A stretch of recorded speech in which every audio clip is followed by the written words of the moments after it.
Magandang araw mga ka-aerial defense, may ibabahagi na naman ako sa inyo dahil ngayong araw na ito ay may bagay tayong pag-uusapan. Amerika magde-deploy ng asset sa West Philippine Sea matapos humingi ng tulong ang PCG, pero bago tayo magpatuloy wag mo muna kalimutan mag-like, share, and subscribe. Paki-follow at like muna ng aming page na nasa description na ang link.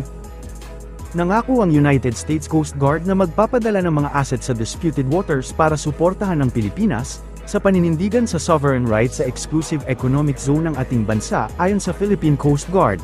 Sa isang statement, sinabi ng PCG na i-deploy ng USCG ang North Pacific Coast Guard nito kasunod ng panukala ni PCG Admiral Ronnie Hill Gavan para sa mas malaking deployment sa high seas para tugunan ang nakaambang banta ng China na pag-aresto sa mga dayuhang trespasser sa ikinukonsidera nitong maritime boundary. Ang naturang panukala ay ginawa hindi lamang para sa USCG kundi maging sa Japan Coast Guard sa idinaos na International Institute for Strategic Studies Shangri-La Dialogue sa Singapore kamakailan. Sinira at kinumpiska umano ng Philippine Navy ang mga lambat sa pangingisda ng mga Chinese fishermen na inilagay sa loob mismo ng bisinidad ng Ayungin Shoal sa West Philippine Sea. Ayon sa ulat mula sa isang state publication ng China, paulit-ulit umanong sinira ng personnel ng BRP Sierra Madre ang lambat ng mangingisdang Chinese noong ika-15 ng Mayo, kung saan mahigit 2,000 metro umano ng lambat ng China ang sinira habang mahigit 100 metro ng fishing nets ang kinumpiska ng Pilipinas. Ayon naman sa Manila-based think tank International Development and Security Cooperation official, palaging sinusubukan ng China na baliktarin ang kwento para sa kanilang interes at isang provokasyon ang paglalagay nito. Ang psych-ops na ito ay malinaw na ginawa para makuha ang simpatiya ng international community at pahinain ang malakas na salaysay at paglaban ng Pilipinas. Ang pinakahuling paratang na ito ay bahagi ng serye ng mga akusasyon ng China laban sa mga tauhan ng BRP Sierra Madre. Itinanggi ng Armed Forces of the Philippines ang mga alegasyon ng Beijing ng pagtutok ng baril sa mga tauhan ng China Coast Guard. Ang militar noong Martes ay naglabas ng isang video na nagpapakita kung paano kinuha ng mga tripulante ng China Coast Guard ang mga naka-airdrop na pagkain at mga medikal na supply para sa mga tropang nakatalaga sa outpost ng militar ng bansa. Troops stationed in the BRP Sierra Madre in Ayungin Shoal was largely successful. While some essential supplies were seized and dumped overboard by the CCG, our brave soldiers managed to secure the majority of the items that were delivered. The CCG's aggressive and unprovoked interference not only jeopardized the safety and well-being of our personnel, but also violated and established international norms and protocols. Such behavior is unacceptable and undermines efforts to maintain peace and stability in the region. We will continue to carry out our missions with unwavering dedication, ensuring that our troops are well supplied and prepared to defend our nation's interests. The Armed Forces of the Philippines denies the reported allegations of gun pointing by our troops stationed in BRP Sierra Madre LS-57 in Ayungin Shoal to China Coast Guard personnel. Our personnel are governed by the rules of engagement and clearly acted with the highest level of professionalism, restraint, and discipline in the performance of their mission to safeguard our sovereignty and sovereign rights. Foreign vessels that venture dangerously close to our military vessel and in violation of safe distance protocols necessitate heightened vigilance and alertness from our personnel. Hence, our troops were seen on guard because of the CCG's provocative presence near BRP Sierra Madre. We reiterate our commitment to peace and stability in the region, as emphasized by President Ferdinand Marcos Jr. Any aggressive actions that threaten this peace and the safety of our troops and stations will be met with the necessary and appropriate measures. The AFP remains resolute in our duty to defend our nation and our people against any threat. Sinabi ni AFP Chief General Romeo Bronner Jr. na walang awtoridad o karapatan ang China na kumpiskahin ang mga supply para sa mga sundalo na sakay ng commissioned BRP Sierra Madre na nakaground sa Ayungin Shoal sa West Philippine Sea. Ang mga pagkain at mga medikal na supply ay inihatid sa mga tropa sa pamamagitan ng airdrop method. Sa panahon ng supply mission, ang mga tauhan ng Chinese Coast Guard, sakay ng dalawang malalaking rigid-hulled inflatable boat ay nakipagsapalaran at lumapit sa outpost ng militar ng bansa sa Ayungin Shoal. This is illegal. This action of confiscating our supplies is illegal. Dahil hindi naman po talaga dapat ginagawa yan in the international order. You're not supposed to confiscate the supplies of another country, even in war. No? Sa gera, kung minsan ay pagka supplies na yan, food supplies and even medicines, no? Usually the adversaries would allow food supplies and medicines to pass through for humanitarian reasons. No? For humanitarian reasons. So, again, that is illegal. We have reported this already to our Department of National Defense. We have provided the information to the Department of Foreign Affairs. So, we have done our part. It's up to DFA now whether they're going to file a protest for this action, illegal action that was done by the Chinese Coast Guard. Sir, lumalabas din na parang we avoided na yung sea, yung supplying by sea, pero nag-airdrop tayo, pero parang ayaw nilang panampasin, Yes. kahit anong airdrop. Alam mo, yun na nga, we did that because we believe that we have to perform our missions in a peaceful manner, no? Kaya nga naisip na natin na mag-airdrop na lang at least para walang resistance. Wala na yung harassment na nangyayari sa dagat, no? Pero still, nakita niyo sa video, ganun pa rin eh. Ganun pa rin. Ayaw tayong tantanan, no? So we really have to assert our sovereignty in the area.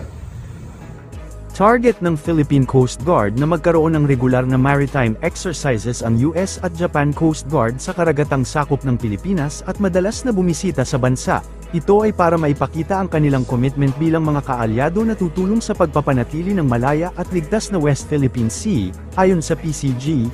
Kabilang ang US at Japan Coast Guard sa unang nagpatibay ng kanilang pagtalima sa pagpapanatili sa regional waters, na ligtas mula sa pagharap sa umiigting pang pagiging agresibo ng China sa pag-iit ng claims nito sa halos buong disputed waters. Ginawa ng PCG, US Coast Guard at Japan Coast Guard ang pagpapahayag ng kanilang commitment sa 21st Shangri-La Dialogue Defense Summit na ginanap sa Singapore mula ika-31 ng Mayo hanggang ika-2 ng Hunyo. Idinaos ang naturang security conference laban sa pagpapatupad ng China ng fishing ban sa pinag-aagawang karagatan hanggang sa ika-16 ng Setyembre ng kasalukuyang taon.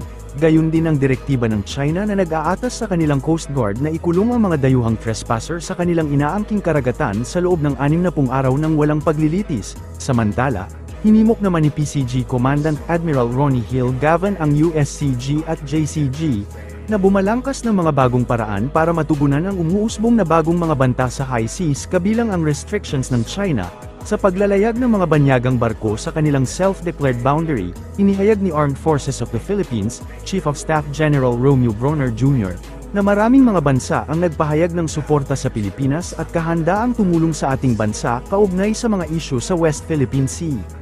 Ito ang ibinalita ng pinuno ng hukbong sandatahan kasunod ng kanyang pakikipagpulong sa kanyang mga foreign counterpart sa sidelines ng 2024 Shangri-La Dialogue sa Singapore.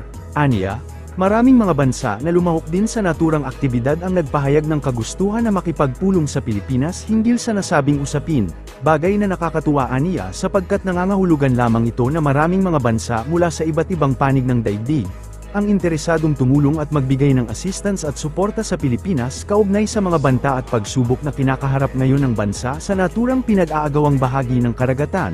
Ayon kay General Bronner, malaki rin aniya ang kanyang ikinagulat na maging ang mga European countries ay nagpahayag din ng interes ukol dito. Maaari aniyang magpaabot ng assistance ang naturang mga bansa sa Pilipinas sa pamamagitan ng pagsasagawa ng mga joint exercises, training, at joint operation kasama ang ating bansa. Samantala, bukod dito ay inihayag din ni Bronner na maaari rin aniyang tumulong ang mga ito sa pagde-develop pa sa military capacity ng ating bansa. Sinabi ni Commodore Roy Vincent Trinidad, Navy spokesperson para sa West Philippine Sea, na walang common sense ang China sa pagharang sa mission vessel na nagdadala ng mga pagkain at medical supplies, para sa mga tropang Pilipino na nakatalaga sa Ayungin Shoal sa Exclusive Economic Zone ng Pilipinas. As we can see from the Philippine side, sir, the Chinese did something, really did something. So, and then we did not publicize it, not ahead, pero at least shortly after, unlike previous incidents, sir. So, are we changing the strategy of the Philippines, sir? Kasi before, we normally announce it publicly, sir, right after, or the thrust is still transparency.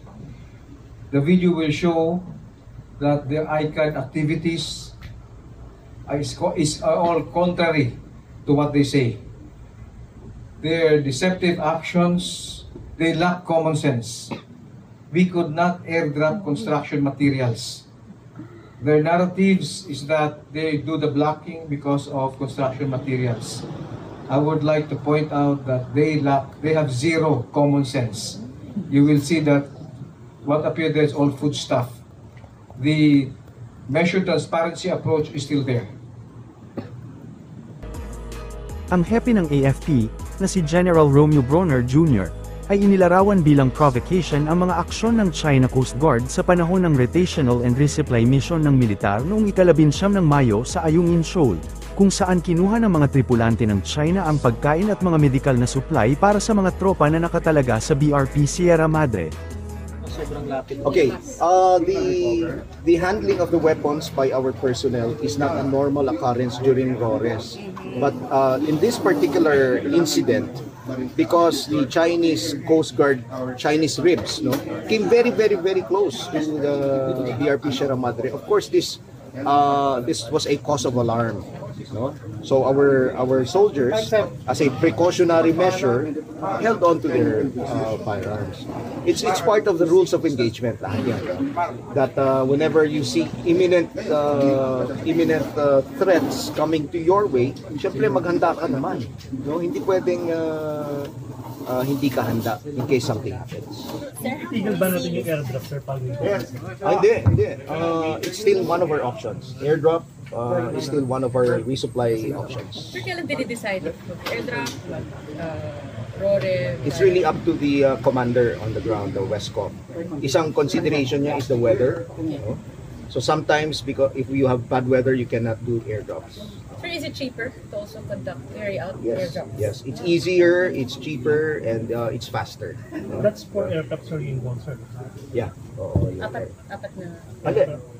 Apat na aircraft? Apat na sorties. Apat na sorties, pero not necessarily apat na aircraft. Maring dineliver, palit, deliver, so it depends. Galing yun ang plano? Basta. Sir, nag-usap na kayo ng bagong WESCOM sa susunod na RORE? Meron na. I was briefed about the plans for the next RORE, but of course I cannot divulge that. Definitely we will continue doing our RORE missions because it is our obligation to take care of our personnel on board the BRP Sierra Madre. So how do we see this kind of threat posed by China? Because now they are getting closer and closer and they're posting a threat, right? How do we prepare for that? These are actually provocations already on the part of China. The mere fact that they recovered our supplies is illegal. You cannot do that. If in case they delivered the supplies to their soldiers, we are not going to get their supplies. We are going to allow them to get their supplies because this is for humanitarian reasons. How do we prepare our soldiers for maybe future incidents? Well, again, we have to emphasize that our soldiers abide by a rules of engagement. So there are certain rules that they follow, so that we will not escalate unnecessarily any incidents, and we are going to prevent war. The objective really is to prevent war. Para sa mas madaming update tungkol sa ating defense, abangan lamang ang aking mga bagong video. Para naman sa mga gusto magpa-shoutout, mag-comment lamang po at share, paki-follow at like muna ng aming page na nasa description na ang link. Huwag mo na rin kalimutan mag-like, share, and subscribe. Pindutin mo na rin ang bell para updated kayo sa aking mga video. Maraming salamat po.